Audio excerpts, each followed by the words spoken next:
Bismillahir Rahmanir Rahim. Assalamu alaikum wa rahmatullahi wa barakatuh. In this brief video, I wanted to talk about Ma'ani al-Abniyah, why we chose this text, and the significance of this topic, meanings of Arabic word patterns.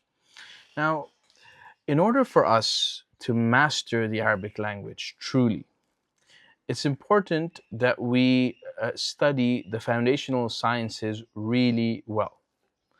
And the foundational sciences of the Arabic language, we can divide them into two categories. This is after you've learned the Arabic script and you've learned how to read Arabic.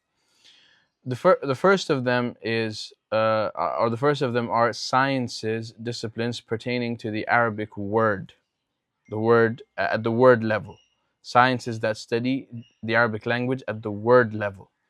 And number two, sciences and disciplines that study the Arabic language at the sentence level. All right. Now, sciences that study the Arabic language at the word level, they are of different types. But three of them you have to study if you want to be able to use dictionaries easily and understand the content in them. If you want to study Arabic literature well and understand the meanings of words and the nuances in there, if you want to understand the Quran and the Sunnah, and so on and so forth. These sciences that deal with the Arabic word, there are three. There are more than that, but these three are the most important ones. Number one, you have Sarf, and Sarf deals with Arabic word patterns. And when you study Sarf, there are a few things that you need to study. Number one, you need to study the essential terminology of this discipline, and you will do that by studying a beginner level text in Sarf.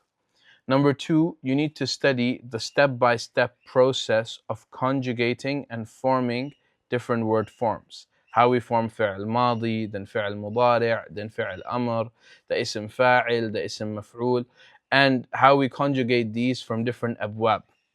طيب. And how we conjugate these from thulathi mujarrad and then patterns beyond thulathi mujarrad.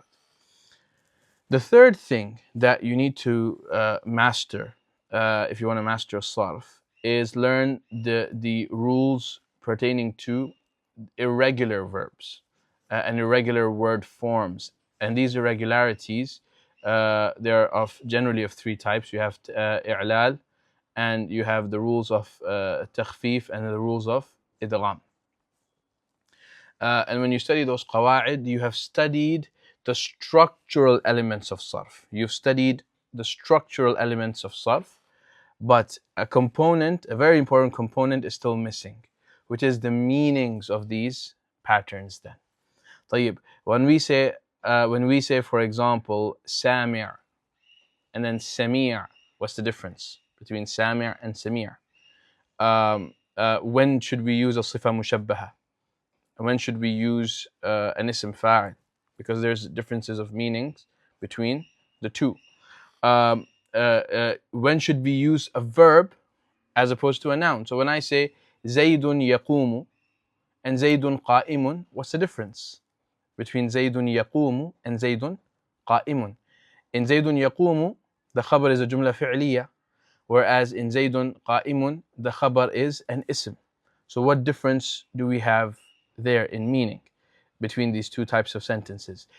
So we learn differences between patterns and differences between nouns and verbs and their respective patterns. And that's what we mean when we say we want to study morphological semantics, or that we want to study the differences of meanings within word patterns.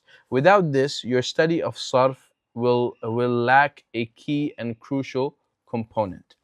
In the classical curriculums, the only meanings that tend to be focused on are the meanings of the abwab. So, for example, we have, for example, bab. For example, what is the meaning of the pattern of istaf'ala, for example?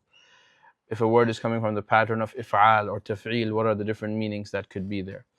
And that's good, and we're going to study that inshallah ta'ala in this course as well. But on top of that, there are differences of meanings within patterns of the same word type as well. You have different patterns of ism mubalagha, and you can have, varied meanings there. So studying sarf at the semantic level, at the meaning-based level, is very, very important. And this is the component that we'll cover in this course, insha'Allah ta'ala. After that, you need to study ilm al-ishtiqaq.